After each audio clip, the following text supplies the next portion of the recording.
ये देखिए फ्रेंड्स, मैंने कुछ ही दिन पहले एक नया राइस कुकर ख़रीदा है जो कि बहुत यूज़फुल होती है राइस कुक करने के लिए। ये स्टीमर है जिसमें हम कुछ भी स्टीम कर सकते हैं, जैसे कि अंडा, आलू। और ये है राइस कुकिंग बाउल जिसमें हम राइस पकाएंगे। ये नॉन स्टिक कोटेड है, इसमें राइस चिपकेंगे नहीं।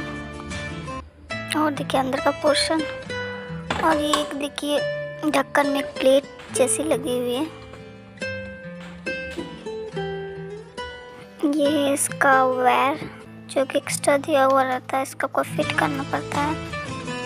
और इसका प्लग, इसका बाउल का आउटर सरफेस जो कि अच्छे से हमें पोंछ के डालना पड़ता है, पानी नहीं रहना चाहिए। ये हमारा चावल गया बोल में, और हम अभी वो पानी ऐड करेंगे। अपने चावल के हिसाब से आप ऐड कर सकते हैं कितना आपका चावल पानी एब्जॉर्ब करता है। स्पैटुला से हम एक बार चेक कर लेंगे हमारा वाटर क्वांटिटी ठीक है कि नहीं। और ये गया स्टीमर जिसमें हम कुछ भी स्टीम कर सकते हैं, जैसे कि मैं अभी अंडा कर रही हूँ। ये बहुत अच्छे से पक जाते हैं। अब हम इसके ढक्कन को बंद लगा देंगे और ये बस 15 से 20 मिनट लगेंगे पकने में।